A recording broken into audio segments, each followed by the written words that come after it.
Qu'est-ce que Salto? Alors, on va remettre un peu de contexte.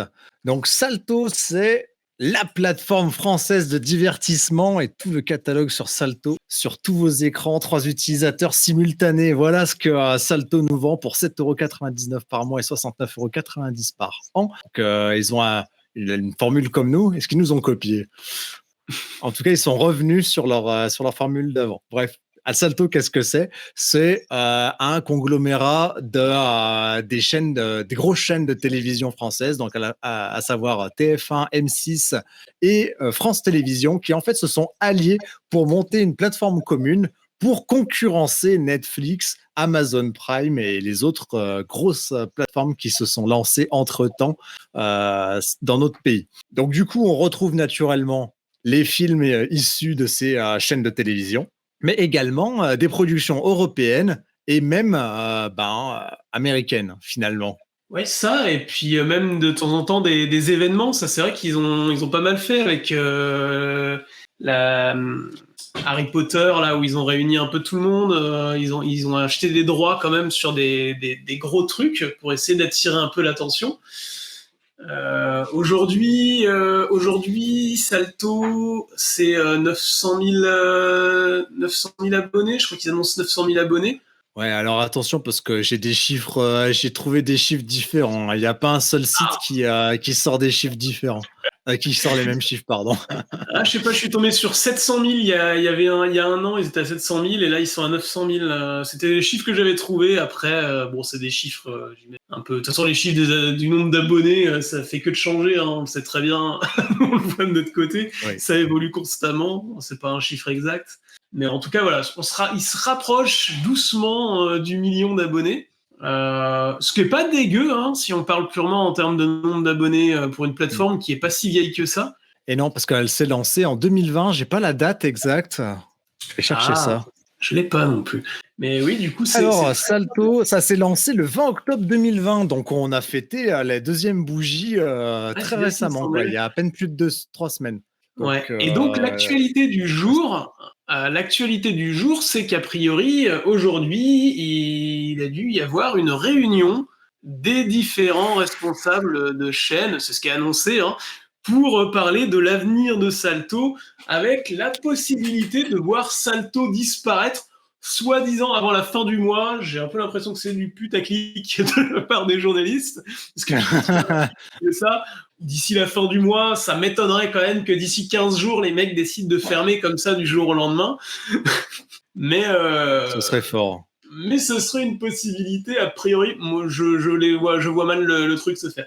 Mais en tout cas, on parle encore d'une possibilité. Alors, ce qui se passe essentiellement, si je résume, hein, tu vas me dire, Maxime, si tu as les mêmes infos que moi, parce qu'on a essayé de recouper un peu des infos par rapport aux articles, à ce qui se raconte.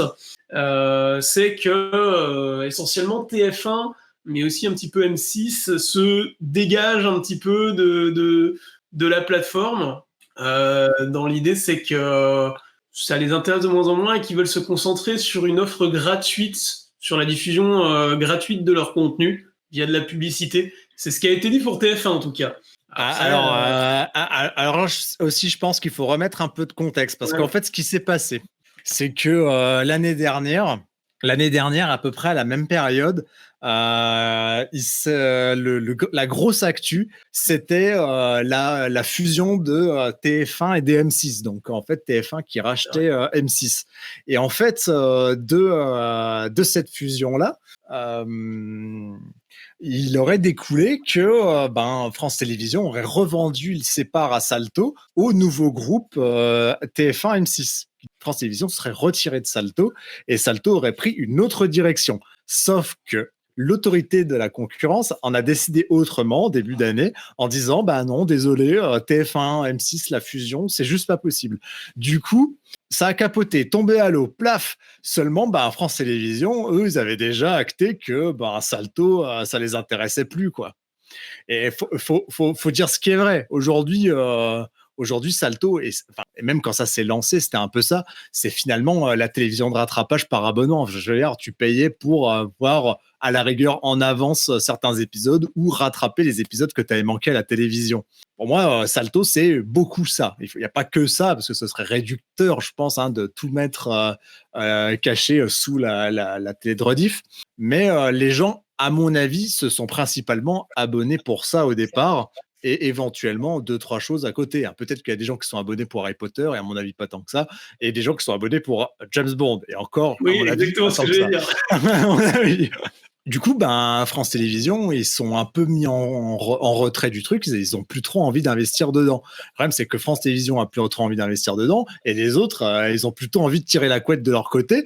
Et entre-temps, TF1 a lancé son truc de replay, là, TF1 Max, je crois que ça TF1 s'appelle, Max, non? ouais. C'est ça, TF1 TF1 Max et M6 vient de lancer Cplay avec un abonnement payant, je crois. Ouais, quelque chose comme ça. En fait, c'est un peu, c'est compliqué, toutes ces histoires. C'est vrai que dans l'idée, le fait de se dire les chaînes de télé vont travailler ensemble, tout ensemble pour avoir une plateforme, un mastodonte français finalement, on se dit ça peut être une bonne idée. Après, c'est vrai que pour tous ceux qui qui ont déjà essayé, enfin c'est compliqué de réunir comme ça des boîtes aussi grosses sur un projet commun. C'est très compliqué. Moi, il y a plein de problèmes. Je sais pas. Toi, déjà, qu'est-ce que t'en penses, Maxime, qu'est-ce que t'en avais pensé de Salto quand tu as appris que ça allait exister? Si tu veux, moi, mon ressenti premier, c'était, ils vont nous faire payer la télévision de rattrapage. Pour moi, avec tout ce qui existait, Plus avant, ou maintenant c'est, je sais plus le site, c'est France.tv maintenant qui fait la télévision de rattrapage chez France Télévisions. Pour moi, en fait, ça équivalait à tous ces services-là réunis dans un seul. En fait, moi, je suis pas contre mutualiser les plateformes, les canaux de diffusion, parce qu'au final, c'est un peu ce que nous, on essaye de faire. C'est un peu d'avoir une plateforme phare sur laquelle les gens retrouvent un certain type de contenu, et ils n'ont pas à aller le chercher à droite à gauche. Je veux dire, c'est ça, en fait, le service que tu apportes, la plus-value que tu apportes. C'est-à-dire qu'en fait, le contenu, il existe déjà. En soi, il est déjà disponible ailleurs. Mais en fait, toi, ce que tu apportes en plus, c'est ce service qui permet de les réunir tous. Et si tu veux, c'est l'anneau unique, tu vois, Salto, dans un sens, ça devrait être Ouais, ça. mais tu vois, ce service, il existait déjà, et en fait, il était déjà proposé par les box télé qu'utilisent beaucoup, même si je sais que on n'est pas fan, moi non plus, même si j'en parle beaucoup. Mais en fait, sur les box télé, aujourd'hui, ils font la même chose. Tu as un accès à tous les services gratuitement, alors avec de la pub, etc. Mais tu as accès à tout ça. Donc finalement, le seul service en plus qu'ils proposaient, c'était le fait de ne pas avoir de publicité et l'accès anticipé à certains contenus, quoi. Et après voilà. La promesse est quand même assez faible. Oui. Il y avait des contenus européens aussi qui pouvaient se retrouver dessus, mais finalement, des contenus européens, on en trouve aussi ailleurs. En fait, ce qui est difficile pour Salto au départ, c'est de se placer directement comme un concurrent de Netflix, tu vois, en disant oh là là, on va concurrencer Netflix. Ils se sont mis directement à un énorme adversaire. Alors c'est bien, c'était sûrement l'ambition, mais c'est trop tard en fait pour arriver sur ce terrain-là. Il y a des articles que j'ai sortis là. Alors attends, je vais essayer de retrouver ça. Voilà. A priori, donc le projet de Salto initialement, c'était porté par France Télévisions. Et il devait y avoir que France Télévisions. Donc du coup, il y a TF1 et M6 qui sont greffés au truc, mais c'est France Télévisions qui avait quand même cette volonté-là. Et ils ont initié le projet en 2017. C'est-à-dire qu'ils ont initié le projet en 2017. En 2018, ils ont annoncé qu'ils faisaient ça avec TF1 M6. Ensuite, l'autorité de la concurrence, elle a planché sur le truc. Elle a réfléchi pendant 1 an. Et ensuite, ils ont monté la plateforme et ils ont sorti la plateforme. C'est-à-dire qu'en fait, entre 2017 et 2020, il s'est passé quasiment 3 ans en fait avant que la plateforme elle sorte. C'est beaucoup trop. Comment tu veux arriver assez rapidement pour concurrencer le truc alors que sur cette période-là, sur cette période-là, t'avais Netflix qui prenait des millions et des millions d'abonnés tous les ans. Bah, ça, et puis, bah, en fait, c'est le problème de bosser à 3 boîtes de cette taille en même temps sur un même projet. C'est valider des choses, tout devient compliqué, en fait. Alors que quand t'es une petite entreprise, etc., ou que tu démarres et que t'as pas ce poids, tu peux être beaucoup plus agile et avancer beaucoup plus vite. Donc il y avait déjà ce souci-là. Et puis après, t'as le souci aussi du fait que, comme tu disais tout à l'heure, ils ont tous lancé leur service à côté en même temps. Et moi, très honnêtement, ceux qui pour moi en ont rien à faire de Salto, c'est TF1. Hein. TF1, ça a été les premiers. Ils ont lancé leur propre abonnement TF1 Max qui a pour valeur la moitié du prix d'un abonnement Salto. C'est-à-dire que c'est un peu dire bonjour, nous on a la moitié du contenu de Salto, vous pouvez le consulter sur notre site. Premièrement, et puis deuxièmement, alors je suis premier à trouver ça intéressant, le fait que TF1 commence à produire des contenus originaux je trouve, de plus en plus qualitatifs. Après, il faut aimer leur contenu, hein. Ça peut être spécial, on peut trouver ça pas forcément à notre goût, etc. Mais n'empêche qu'ils produisent du contenu de plus en plus originaux, des contenus de plus en plus originaux, avec toujours une volonté d'avoir une petite patte. C'est-à-dire qu'il y a un style qui est en train de se créer, je trouve, en tout cas dans les visuels, etc. Et ce que je comprends pas, c'est que ça, alors vous le retrouvez sur Salto, bien évidemment, on le retrouvait sur TF1 Max, mais ils l'ont aussi vendu à Netflix. Il y a certains contenus qu'ils ont vendus à côté en plus. Je n'arrive pas à comprendre. Donc déjà, je trouve que c'est déjà se tirer une balle dans le pied. La stratégie est clairement mauvaise parce que je veux dire, tu t'investis pas des millions dans un service qui t'appartient pour en fait à côté finalement garder le truc que tu avais déjà en place avant, mais juste le faire évoluer en fait un peu en mieux. Je sais pas si TF1 Max a évolué en fait vraiment dans la bonne direction parce que ça a évolué. Ils font comme il y a 20 ans. Ils ont mis la Starac en live dessus.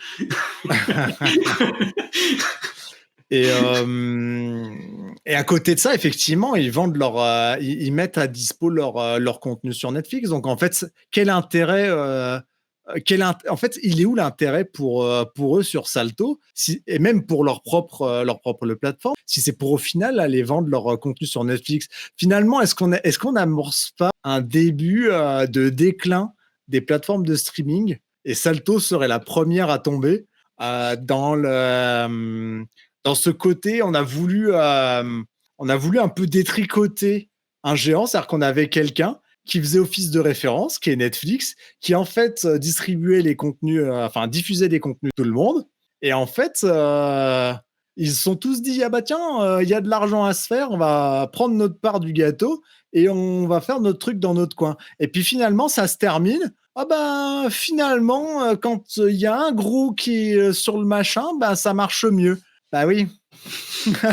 Mais moi, je crois pas qu'on arrive à une fin, mais c'est vrai que le problème de Salto, c'est qu'ils veulent tous tirer un petit peu la couverture. C'est ce que tu disais.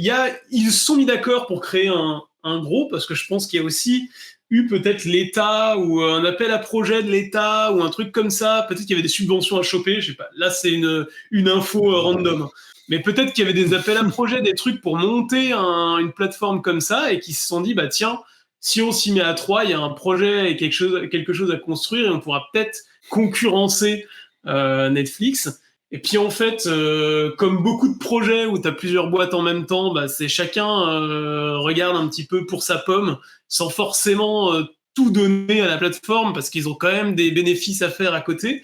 Et donc du coup, ça donne ce truc un peu bâtard où ok, t'as Salto qui est censé être la référence, le gros truc français, et en fait de l'autre côté t'as les concurrents de Salto, c'est les propriétaires de Salto eux-mêmes, tu vois.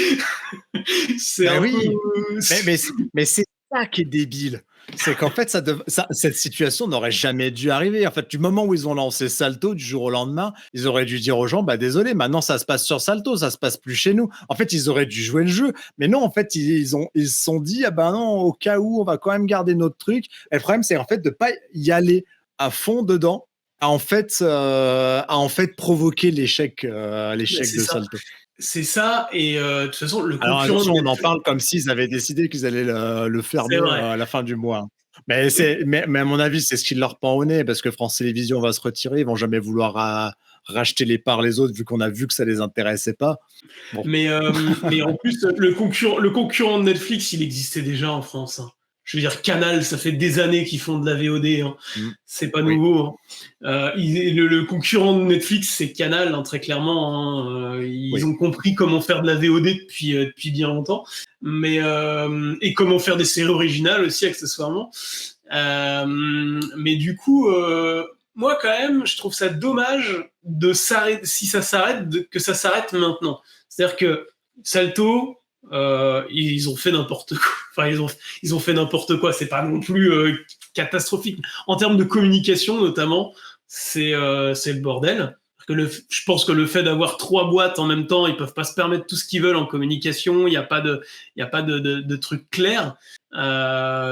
Pour donner un petit exemple, je crois que j'ai dû voir une dizaine de slogans différents avec des présentations différentes. Ils ont testé plein de trucs. Un coup, c'était la plateforme de streaming française. Après, c'était la télé à la demande. Puis après, c'est devenu la plateforme de divertissement française. Ils ont un peu tout tenté en termes de slogans et de positionnement, sans réussir à définir un positionnement clair.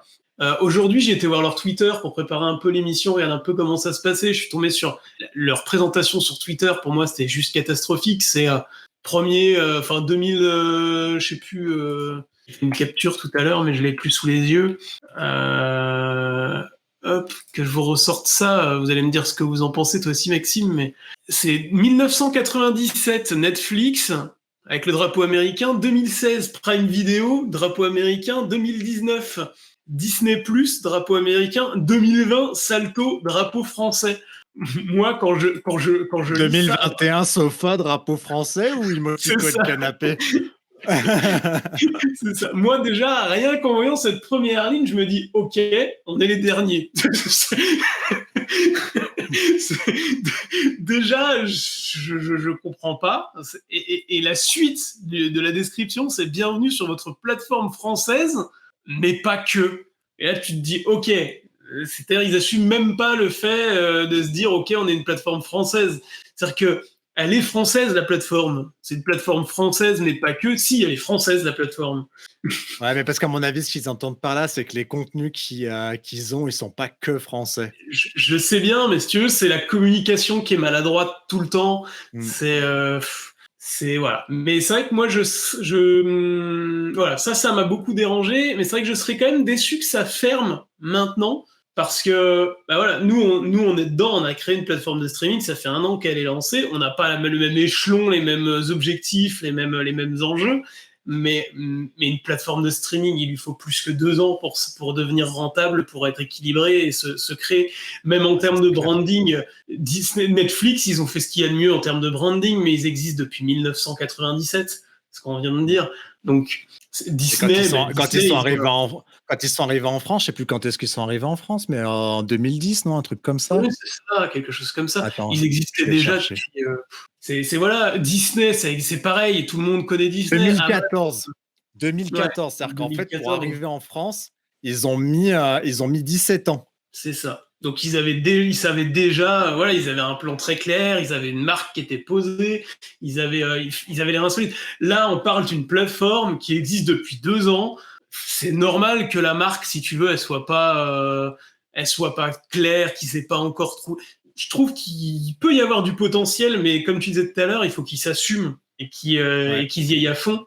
Mais Et c'est le vrai problème. Mais là, c'est presque trop tard. Ils auraient dû faire ça tout de suite. je pense Parce que pas là, qu'ils soient trop maintenant, tard, parce que 900 000 abonnés, c'est pas dégueu, hein. Ils ont un petit peu de oui. retard sur les Mais là prévisions. où c'est trop tard, c'est que ils en sont sur le point de se demander s'ils vont fermer la plateforme à la fin du mois. Donc oui, pour moi c'est trop tard. Il y a un trou dans la raquette. Il y a un article qui disait qu'il leur manquait 130 millions d'euros pour boucler leur budget cette année. Donc si tu veux, les groupes doivent repasser à la caisse. et France Télévisions repassera pas à la caisse parce que à eux aussi, il leur manque 43 millions pour boucler leur budget cette année à France Télévisions et ils savent pas où les trouver.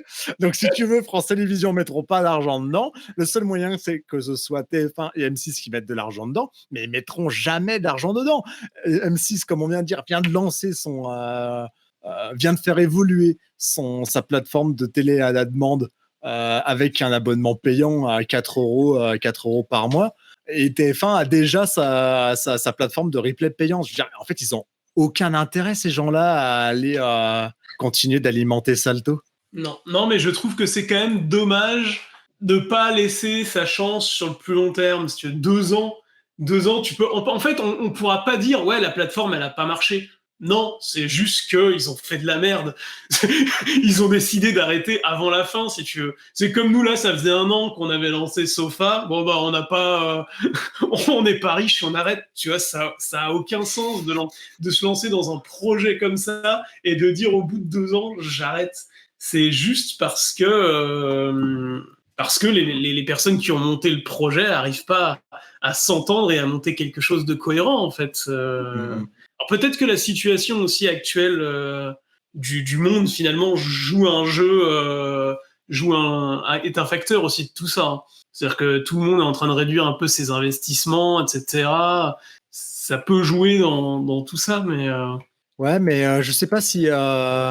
Enfin, en soi, TF1 M6, c'est pas forcément la joie au niveau financier non plus en ce moment. Mais tu vois, je sais pas si c'est la raison principale qui fait que Salto soit à la peine en ce moment. Mais tu vois, là, j'étais en train de lire un truc là, dans un article, j'avais pas fait gaffe. Ce qui était dit, c'est que après c'est Delphine Ernotte et Gilles Pélisson et Nicolas Taverneau. C'est-à-dire que c'est les personnes de chez TF1 et M6 qui étaient censées travailler pour Salto ont démissionné. En fait, Ah oui. ils ont plus aucun statut exécutif chez Salto depuis 2021. Donc en fait, France Télévisions s'est un peu retrouvé tout seul aux manettes. Il n'y a plus aucun statut exécutif du côté de TF1 et M6. Donc dire aujourd'hui que c'est France Télévisions qui veut quitter le navire, c'est un peu du bashing, si je puis dire. Parce qu'en fait, c'est ce que je disais tout à l'heure, pour moi, TF1, depuis le début, ils sont pas dans le mouvement. M6, ils sont en stand-by, ils ont fait que donner du contenu, et encore, ils le fournissent aussi à d'autres plateformes. Ils montent la leur à côté. Finalement, il y a que France Télévisions qui a joué un peu le jeu de tout ça. Mais voilà. Ouais, mais parce qu'en fait, c'était leur idée au départ. Donc, c'est normal qu'ils y croient. Et la différence entre France Télévisions et les autres, c'est que France Télévisions, c'est du public. Donc, quand ils mettent un poste pour que quelqu'un s'occupe de ça, je veux dire, tant que le truc existe, il n'y a pas de raison qu'ils suppriment le poste. Et même le jour où Salto arrêtera d'exister, la personne qui était à ce poste-là, il sera juste muté sur autre chose, en fait. C'est ça. Non, mais ouais. Après, la question à se poser, et tu vois, là, j'avoue, la question, je l'ai récupérée là, mais de toute façon, il fallait qu'on se la pose. Mais je trouvais qu'elle était bien formulée, c'est faut-il sauver le soldat Salto? Si on veut avancer un peu dans le questionnement, est-ce qu'il faut le sauver? Puisque ça parle d'un potentiel rachat, etc. Comme je dis, moi, je trouve ça dommage que ça ferme. Pourquoi pas un rachat, finalement, par une boîte qui va peut-être prendre la main dessus et se dire, bah, ok, nous, on a une idée, on sait quoi faire de cette plateforme et go, on y va. Moi, je pense par exemple je pense que ça pourrait intéresser quelqu'un comme Xavier Niel avec Free, en mode, bah ok, on rachète la plateforme. Je suppose que tu rachètes certaines licences, certains droits avec, etc. Et pourquoi pas eux qui aiment bien innover un peu dans leur box, proposer cette plateforme dans leurs abonnements de manière accessible pour booster un peu leurs chiffres. Je trouve, ça me semblerait pas déconnant, tu vois. Toi, qu'est-ce que t'en penses? Est-ce que tu penses qu'il faut le sauver? Est-ce que tu penses que le rachat, c'est une bonne solution? En fait, il y a deux manières de voir. Soit tu changes la promesse de départ. C'est-à-dire que la promesse de départ, c'est d'être la plateforme qui met les contenus français à l'honneur et essentiellement issus des chaînes des chaînes de télévision des grands groupes. Ça, c'est la promesse de départ.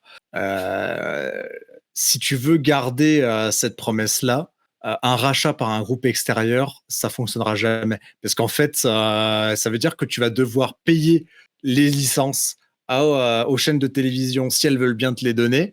Et encore une fois, on se heurtera au même problème de la disponibilité de ces mêmes contenus sur les plateformes de replay des chaînes en particulier. Donc en fait, pour moi, si ça reste en l'état, pour un tiers, il n'y a pas d'intérêt. En revanche, là où ça pourrait être intéressant, et c'est une des choses aussi que j'ai lues sur un des articles, alors là, c'était une phrase, mais ça donne des idées, c'était le fait que Salto devienne plutôt une plateforme à l'échelle européenne. C'est-à-dire qu'on ne se contente pas de dire c'est la plateforme française de divertissement, mais plutôt une plateforme européenne. Donc du coup, on aurait plus des contenus issus également d'autres productions de pays européens qui seraient dessus. Le truc, c'est que aujourd'hui, il y a quand même un peu ça aussi, et que ça définit aussi une disponibilité dans ces mêmes pays-là. C'est-à-dire que tu ne peux pas dire juste la plateforme est dispo en France, point barre. C'est-à-dire qu'en fait, si tu dis c'est une plateforme européenne, tu es disponible à l'échelle de l'Union européenne et pas juste de la France. Et là, ça pourrait éventuellement devenir intéressant parce qu'en tant que citoyen européen, tu pourrais dire bah tiens, je vais m'abonner à Salto, j'aurai tous les contenus qui sont produits par les prods et les chaînes de télé au niveau européen. Ça peut être intéressant. Pour 7 euros par mois, c'est quand même pas vilain. Mais il faut que ça évolue dans ce sens-là. C'est-à-dire qu'en fait, il faut que ça prenne une dimension européenne et que ça reste pas juste sur une dimension française. Sinon, pour moi, il n'y a aucun intérêt. Dans ce cas, ça peut fermer. Tu penses que ce serait game changer qu'ils arrivent à récupérer du contenu à l'étranger parce qu'ils diffusaient déjà finalement ce qui intéresse le public aujourd'hui, c'est quasiment que du contenu américain. Il y a quelques trucs. Enfin, les gens s'intéressent pas. Alors, sauf Netflix, mais Netflix. Voilà, mais pour moi, il y a un truc primordial aussi, c'est qu'il faut savoir vendre. C'est-à-dire que c'est pour ça que je parlais d'un Xavier qui sait vendre.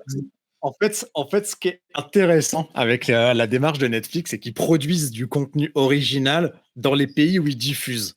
Et en fait, quand ils le vendent, ils le vendent pas comme le truc tourné en France, français, etc. En fait, ils le vendent comme n'importe quel autre contenu qui est sur leur plateforme, quelle que soit sa nationalité. Je veux dire, Casa de Papel, bon, tu sais que c'est espagnol, que c'est une production originale de Netflix Espagne, mais au final, quand tu regardes comme ça, personne te dit que c'est une production originale de l'Espagne. Je suis sûr que moi je vais taper chez mon voisin, je lui demande de quelle origine c'est la Casa de Papel, il va me dire américain.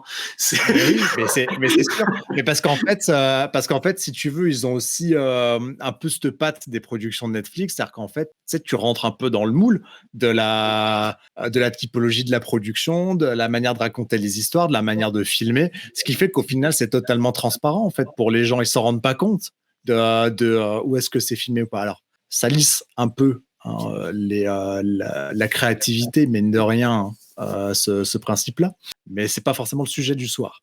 Donc, je pense qu'effectivement, le problème de Salto, c'est peut-être c'est peut-être se vendre et c'est peut-être d'avoir pris un peu ce parti pris. On a la plateforme de divertissement française, mais en disant coucou les gens, cocorico, on est les Frenchies, vive la France, abonnez-vous parce qu'on est une plateforme française. mais pas que. Mais on propose, j'agite le drapeau, mais on propose le même contenu que les autres. Mais venez, on a Harry Potter et James Bond. Mais oui, mais c'est ça que je comprends pas. C'est soit t'assumes, tu dis t'es la plateforme française et à ce moment-là, t'as tes contenus qui sont français, soit t'assumes pas et à ce moment-là, tu vas chercher du contenu américain et du contenu qui vient d'ailleurs. Mais c'est débile en fait de faire ça. Et tout le monde a déjà vu Harry Potter et tout le monde a déjà vu James Bond. Les gens n'ont pas besoin de s'abonner à Salto pour regarder Harry Potter ou James Bond. Mais ouais, et puis en plus, il y en a du contenu français. Alors, je suis le premier à taper sur le contenu français, sur certaines choses, certaines productions, machin. Mais il y en a, quoi. Il y en a à balle. C'est regarder, il y a un public pour ça. Et il y a des choses bien en plus. Il y a des choses bien. En plus, ce que je disais, maintenant TF1 produit ses propres trucs. Enfin, France Télévisions, ils ont quand même des programmes aussi où tu peux aller piocher des choses. Enfin, il y a de quoi faire, quoi. Et non, on va aller chercher, pour gagner des abonnés, on va leur vendre l'événement Harry Potter, l'événement Friends, parce qu'il y avait Friends Mais aussi. le truc, c'est que ça, là, les réunions d'acteurs Harry Potter et Friends, ça a dû leur coûter une demi-couille pour pouvoir y Oui, mettre sur leur plateforme en exclusivité. En plus, il y avait que eux qui l'avaient en France quand c'est sorti. C'est-à-dire mais ça a dû leur coûter un pognon de malade. mais Tu m'étonnes d'ailleurs, ils ont claqué beaucoup trop d'argent là-dedans. Moi, pour moi, c'est une des raisons pour lesquelles aujourd'hui ils sont autant en difficulté financière. C'est qu'à mon avis, c'était pas prévu de mettre autant d'argent dans ces contenus-là, et c'est que derrière, les résultats, ils étaient pas assez bons.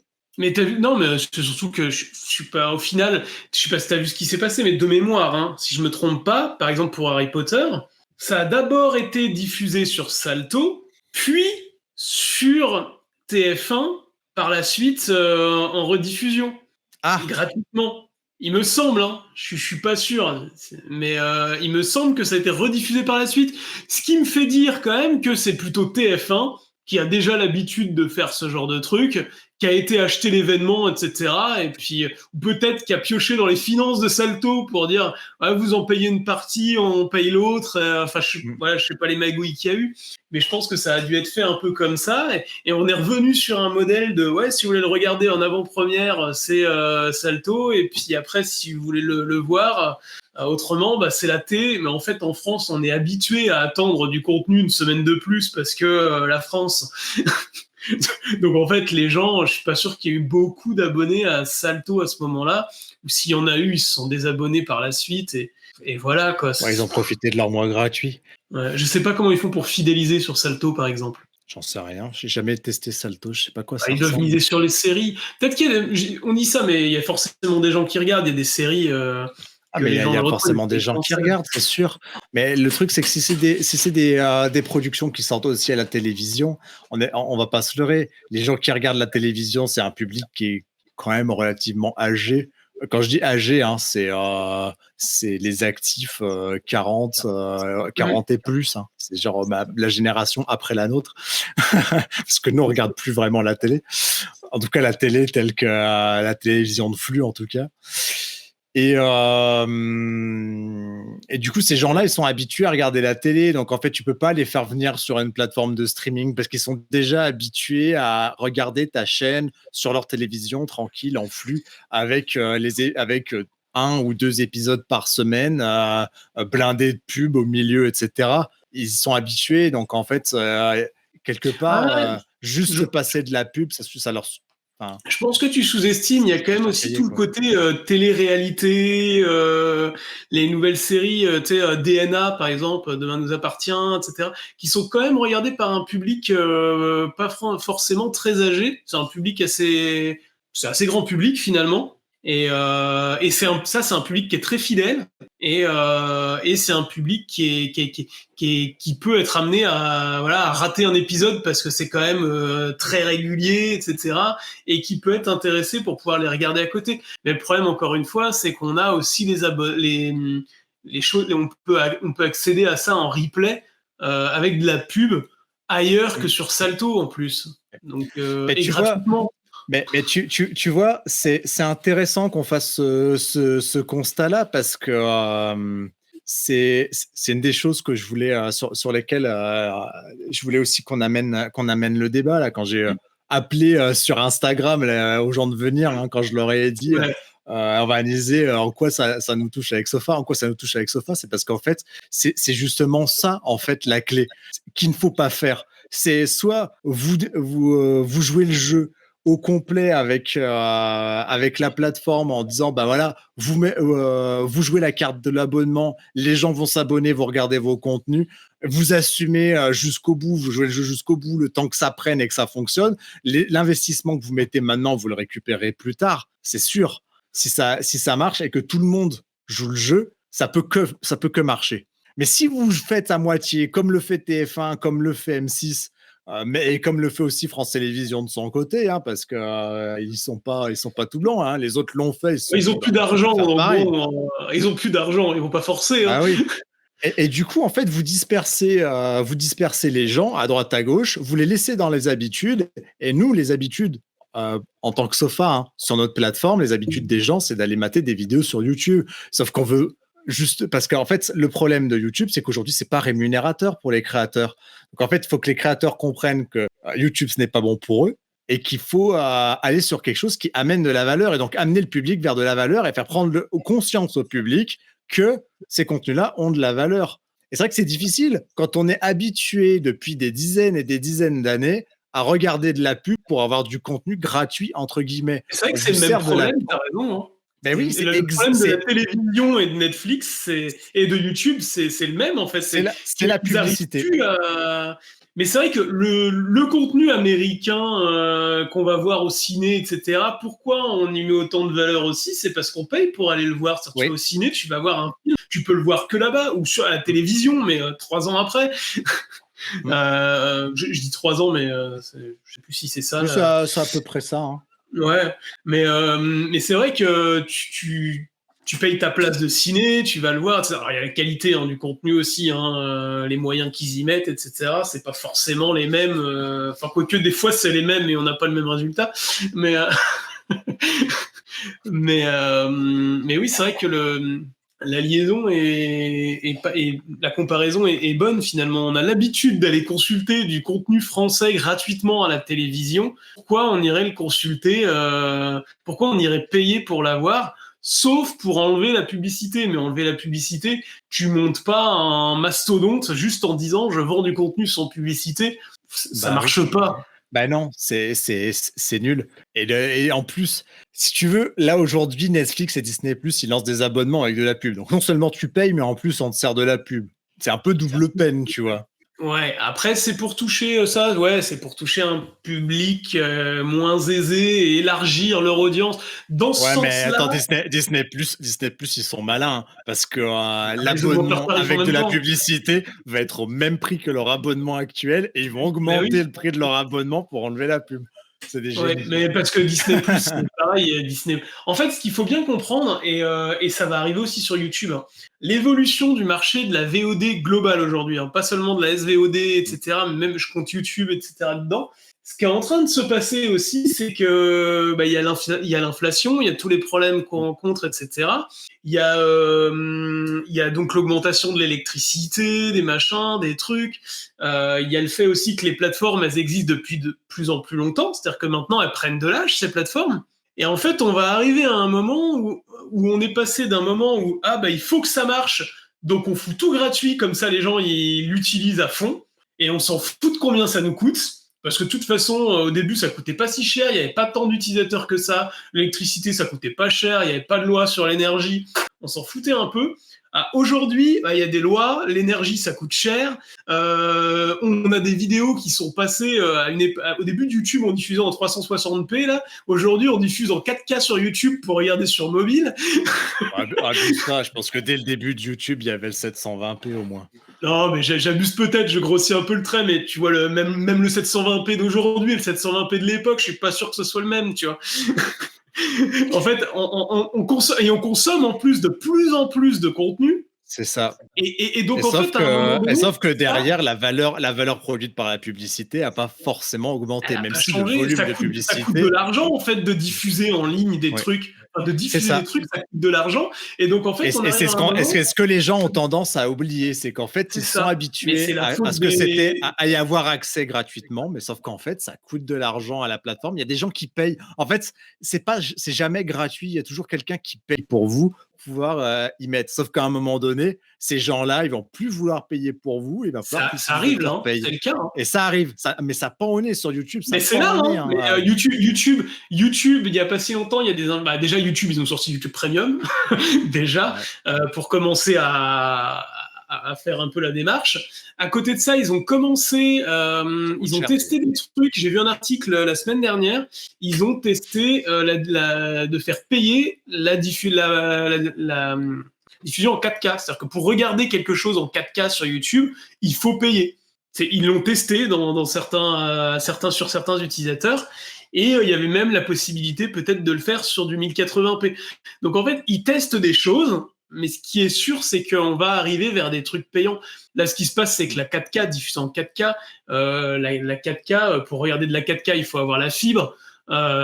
Aujourd'hui, ne serait-ce qu'en France, la couverture fibre optique, même en 2022, c'est pas la majorité des gens qui ont la fibre. Hein. Donc c'est pas la majorité des gens qui regardent de la 4K, et pourtant la 4K est disponible, etc., gratuitement, ça rame. Il y a des gens qui téléchargent des trucs, enfin voilà, ça a pas de sens, mais en tout cas, on va vers ça quand même. Twitch, c'est pareil, ils réfléchissent à ce genre de trucs. Les plateformes réfléchissent aujourd'hui à changer le truc et à changer un peu le game. Est-ce que c'était pas prévu d'avance? C'est-à-dire que on diffuse un truc, c'est le principe du freemium, hein.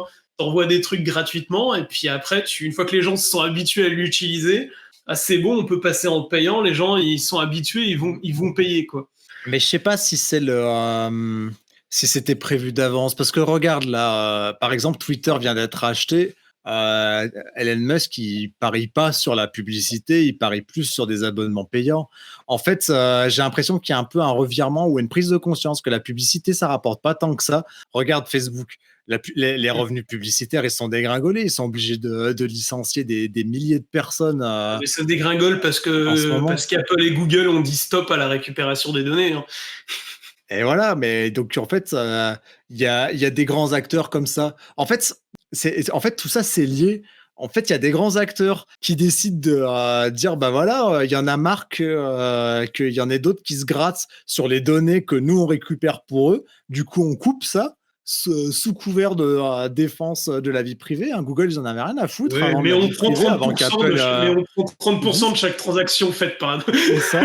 Ils prennent 30% de chaque transaction, donc ils se mettent bien quand même. Mais le truc, c'est que là, l'argent qu'ils se faisaient avec la publicité, ils touchaient même pas leurs 30%. Ils touchaient 30% sur des abonnements qui sont pris via leurs apps. Mais du coup, en fait, tout ça a tout chamboulé et ça renvoie complètement toute la chaîne de valeur, en fait, pour valoriser ces services-là qui est à revoir. Honnêtement, les gens, c'est pas à exclure que Facebook devienne payant, en fait, un jour. Parce que c'était marqué Facebook sera gratuit, elle restera toujours. Mais je pense que cette phrase, elle va disparaître et ils vont dire. Ça a déjà disparu. Hein. Ah oui, ils l'ont déjà enlevé. Ouais, ils l'ont déjà enlevé. Maintenant, je sais pas, moi. Je sais plus la phrase qu'il y a, mais parce qu'en fait, on se connecte pas, on n'est jamais déconnecté sur Facebook. On est toujours connecté, mais maintenant, ils mettent avec Facebook, partager et rester en contact avec votre entourage.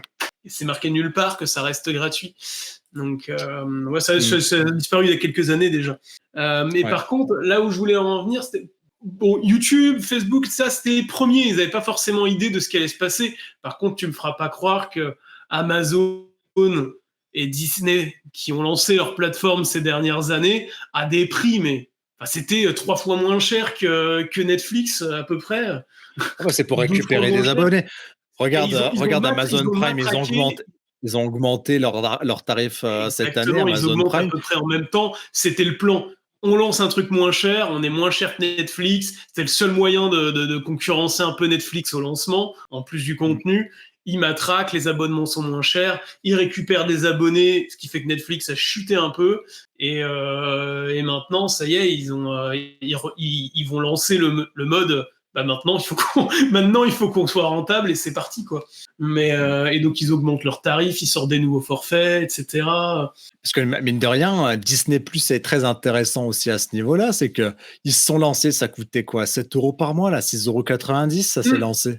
Et c'est passé en un an à 8,99 €. Et là, ça va bientôt dépasser les 11 €. Là. Je pense que l'année prochaine, en début d'année, ça va augmenter, si ce n'est pas à la fin de l'année. D'ailleurs, si vous voulez économiser de l'argent, prenez un abonnement annuel maintenant. Hein. Ouais. Non, mais complètement. Ouais. Complètement. En fait, si tout le monde augmente leurs tarifs, en même temps, vu les millions qu'ils dépensent dans les contenus originaux, à un moment donné, il faut les payer, hein, ces contenus originaux-là. Donc. La dernière actu, y a quand même eu le côté aussi où ils annoncent... parce que les gens qui sont à la tête de Salto aujourd'hui, le directeur ou le président ou autre, qui ne travaillent pas, je pense qu'ils travaillent ni pour TF1, M6 ou France Télévisions, c'est un peu... il a été mis là pour diriger le truc. Lui, il persiste à dire que Salto ne fermera pas. Voilà, malgré ce que disent les journalistes. Mais je pense que c'est pas lui qui décide. Mais lui dit que ça fermera pas. Et il en veut pour preuve que il a annoncé des grands événements pour Salto. Et l'un des événements qu'il a annoncé, c'est la diffusion de Salto sur Amazon Prime. Alors, moi, je sais pas si vraiment si c'est une aussi bonne nouvelle que ça, de se dire regarde, on a gagné des abonnés, mais pas sur notre plateforme ailleurs. Bon, pourquoi pas. Quand ta plateforme C'est fonctionne, comme si Netflix était disponible sur Amazon Prime. et c'est ça. Enfin, en fait, c'est ça. On se dit, on veut monter le nouveau Netflix, le nouveau mastodonte, mais on fait tout ce que Netflix fait pas, tu vois. C'est un peu le problème. Ouais, en fait, ça se veut gros, mais ça fonctionne comme un petit. Mais en tout cas, c'est une des infos, c'est que maintenant, Salto est accessible sur Amazon Prime, et que forcément, ça a dû aussi faire grossir le nombre d'abonnés. Parce qu'il y a des gens qui ont dû vouloir accéder à du contenu, et voilà, Amazon, ils ont quand même une force de frappe là-dessus. Ouais, mais tu Sur vois, le long terme, encore une fois, on en revient un peu à ce que je disais tout à l'heure par rapport à la manière de disperser les vues. Ils se sont mis sur Amazon Prime et ils ont sûrement eu plein d'abonnés via Amazon Prime. Et en fait, les gens, ils utilisent Amazon Prime et ils regardent le contenu que Salto met à disposition. Alors certes, avec un supplément, mais ça, c'est pas grave. Parce qu'en termes de service, ils sont sur une seule appli qui est celle d'Amazon Prime. Et du coup, pour les gens, c'est totalement différent.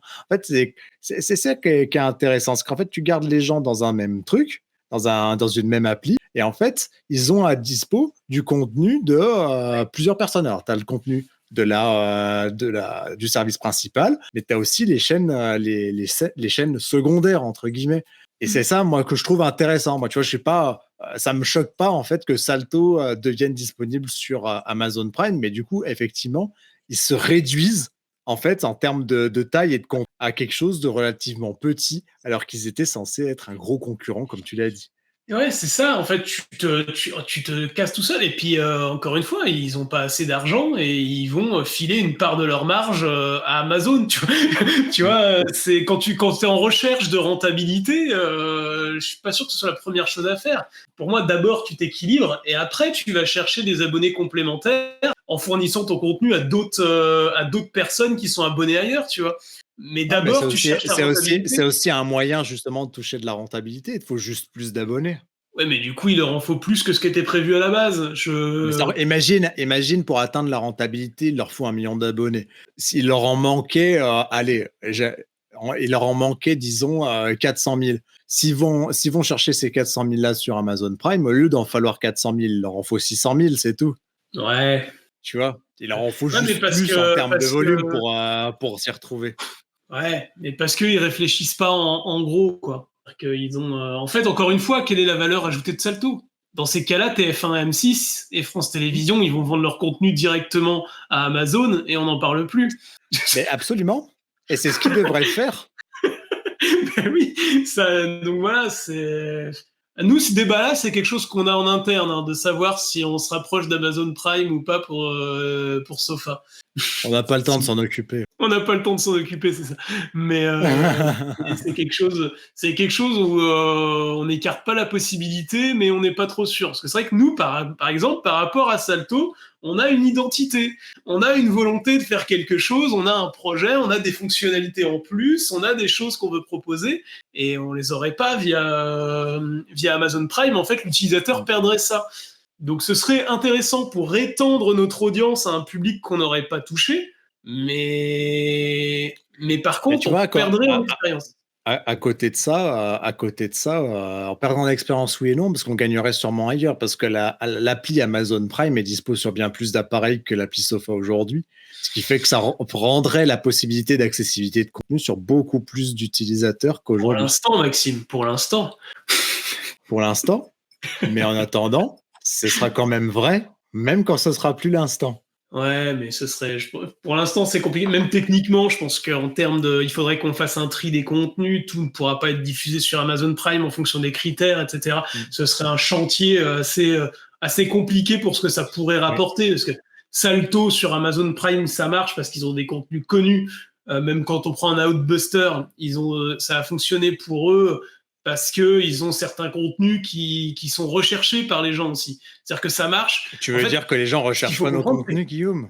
Ben pas pour le moment. Non, mais il faut dire ce qui est. On a des créateurs indépendants qui sont en recherche d'image, de visibilité, de notoriété. On vend du cinéma émergent. C'est à nous de faire connaître notre contenu.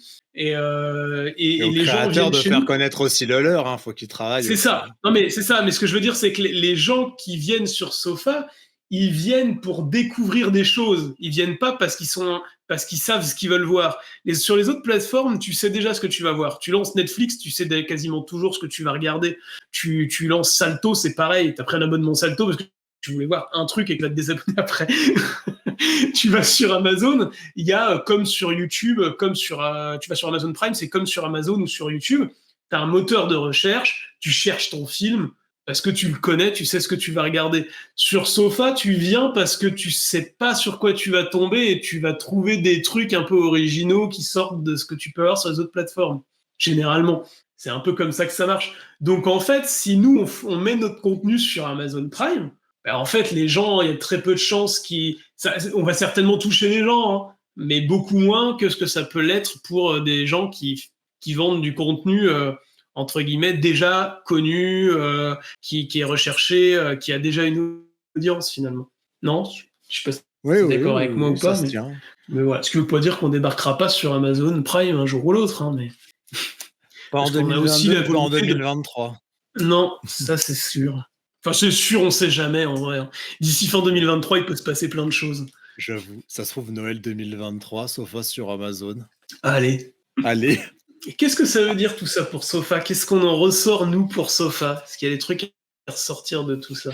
Moi, ce que je ressors de Sofa, c'est la leçon déjà la leçon de Salto. C'est-à-dire qu'en gros, mais en fait, c'est même pas forcément tant notre fait à nous-mêmes, parce que nous, on essaye de construire quelque chose. Il faut juste que les créateurs à côté, ils nous suivent en fait dans ce move-là, qu'ils y croient et qui s'y mettent à fond en fait. Et qui matraquent et qui moulinent dans le sens nos contenus sont dispo sur Sofa, c'est ici que vous pouvez les voir et arrêter d'éparpiller les trucs en continuant de sortir vos œuvres gratuitement sur YouTube, parce qu'en fait c'est peut-être que vous allez faire 10 fois plus de vues, mais qu'est-ce qu'elles vous rapportent vraiment ces vues-là? Est-ce que vous êtes payé en visibilité? Non, je suis désolé, mais c'est pas notre truc nous d'être payé en visibilité. Quand on est professionnel, quand on dit on est payé en visibilité, en principe, on pouffe un peu, hein. C'est vrai, c'est vrai, c'est vrai. Donc nous, on n'est pas pour être payé en visibilité. On est pour En tout cas, si vous apporter êtes, de la si vous valeur êtes pas pour le travail professionnel. fourni. Si vous êtes professionnel, pardon. Parce qu'après, il y a Si vous aussi êtes des gens qui veulent. professionnel, mais la plupart des créateurs qui rejoignent Sofa, et à chaque fois, c'est quand même le mood de dire ah bah on veut se professionnaliser, etc. hein. On sait bien comment c'est quand on est en association. On commence par dire ah c'est tout rose, tout machin, etc. Mais on est quand même sur une voie de professionnalisation. C'est-à-dire qu'en fait, on commence par quelque chose de petit, on ouvre une asso parce qu'on prend pas de risques. Et en fait, l'objectif, c'est après de monter en gamme. C'est-à-dire qu'on commence à faire des films, on fait rentrer un peu d'argent, etc., etc. Mais en fait, l'erreur, c'est de vouloir diffuser ces films gratuitement. En fait, c'est comme si vous alliez faire une vidéo ou des photos pour un client et que vous lui faisiez pas payer. C'est exactement la même chose en fait pour vos fictions. Vous pouvez faire payer vos fictions. Un artiste peintre, il fait payer ses œuvres quand quelqu'un l'achète. Pourquoi votre film, les gens ils paieraient pas pour aller le voir? Donc en fait, toutes ces choses-là en fait qui sont à rentrer dans la tête des créateurs et qui aillent vers cette direction-là pour qu'en fait Sofa ça fonctionne et non pas pour que nous en tant que créateurs de Sofa on s'en mette plein les poches parce que c'est pas le but. Nous on veut vivre de notre travail, on est d'accord, hein, on fournit un travail. Mais si Sofa ça fonctionne, si la boîte elle tourne et que nous on vit de notre travail, ça veut dire que derrière il y a de l'argent qui est redistribué aux créations, aux associations, aux petites sociétés de production et aux indépendants pour qu'ils continuent de faire des films, qu'ils puissent investir dans leurs projets et puis voire même qu'ils puissent faire que ça en fait, tourner des films et vivre de leur passion parce que c'est ça un peu l'objectif final de tout ça, c'est d'offrir un lieu pour que ces gens-là puissent vivre de leur passion comme ils ont envie de le faire initialement. Sauf que tout le monde dit ah bah non, c'est pas possible et du coup ils se contentent de dire ah bah non, on cherche la visibilité. C'est pas le bon chemin de vouloir diviser diviser Les on va dire plateformes, diviser partout, les plateformes et surtout contre-productif de dire en fait c'est contre-productif d'aller vers une plateforme gratuite. C'est-à-dire qu'en gros, vous seriez sur Sofa et sur une autre plateforme qui propose un abonnement payant, ce serait pas gênant. Mais en fait, de choisir des plateformes payantes et puis à côté d'y diffuser gratuitement, ça c'est une erreur. C'est ça. Si, en fait, tout dépend de l'objectif aussi. Si vous avez un objectif de juste, bah, je veux que mon film soit vu, visibilité, qu'il soit disponible partout pour tout le monde. J'ai fait ça pour m'amuser. Je veux qu'il soit vu. Bah, dans ces cas-là, si vous voulez le diffuser sur YouTube, diffusez sur YouTube, mais vous contentez pas de YouTube. C'est-à-dire que si le but c'est qu'il soit vu, qu'est-ce qui vous empêche de le diffuser sur Vimeo, Sofa, toutes les plateformes que vous voulez finalement? Rien du tout. Et si y a rien, en fait, vous avez rien à perdre à le diffuser ailleurs. Au contraire, puisque votre objectif c'est la vue. Et si votre objectif c'est de vous professionnaliser et de gagner de l'argent, ben vous avez tout intérêt à travailler avec des plateformes fermées en exclusivité parce que vous allez toucher une meilleure rémunération et que ce sera tout bénéf pour vous. Et que, encore une fois, vous créez de la valeur pour votre film parce qu'il sera accessible seulement sur telle ou telle plateforme. En l'occurrence, on vous conseille fortement Sofa. Hein. C'est aussi plus accessible, hein. On va pas se mentir pour débuter. Parce qu'on le voit, nous, hein, on a des créateurs qui nous disent oui, on est en contact avec Netflix, avec machin, etc. Et au final, ça se fait jamais ou très rarement. Enfin, Netflix, ça s'est jamais fait hein, de mémoire. On a personne qui s'est dit ça. Avec d'autres plateformes, ça a pu se faire, mais on est sur du contenu, on est sur des tarifs et des enjeux des fois où en fait, alors nous, on n'achète pas de contenu. Il y a ce truc-là aussi de nous, on n'achète pas le contenu. On dit ouais, venez chez nous, etc. Mais c'est vrai qu'on n'achète pas. On n'achète pas aussi parce que bah, si aujourd'hui on devait acheter le contenu qu'on diffuse, clairement la plateforme elle n'existerait pas. Et il n'y aurait pas tout le contenu qu'il y a aujourd'hui dessus. On n'aurait pas tout le contenu qu'on a dessus. Pourquoi? Parce que bah, tout le contenu qu'on a, nous, on veut donner notre chance à tout le monde. Et tout le monde ne va pas cartonner. Si on payait tout, on aurait des difficultés. Après, vous êtes payé sur Sofa, c'est payé dès la première vue, etc. L'idée, c'est aussi que de toute façon, chacun puisse quand même toucher son petit truc, quoi. Et si on achetait, on pourrait pas donner la chance à tout le monde. Il y a ce truc-là. Mais pour des limitations financières, hein, tout simplement. C'est ça. Et puis après, vous avez le côté aussi où si vous travaillez, vous achetez, vous perdez aussi généralement les droits sur votre création. Bah voilà, si vous travaillez avec, j'en sais rien moi, je sais pas qui, Disney, Brutix, Amazon, je sais pas qui, ils achètent les droits par exemple pour une série et vous êtes bloqué pendant 5 ans et ils ont pas envie de diffuser, mais vous pouvez pas travailler quoi. Ça c'est pareil, bah en fait vous perdez aussi une part de votre liberté selon avec qui vous travaillez. Et je suis pas en train de dire que toutes les plateformes vont vous bloquer, mais mais c'est quand même régulièrement le cas. Donc voilà, faut faire gaffe aussi à tout ça.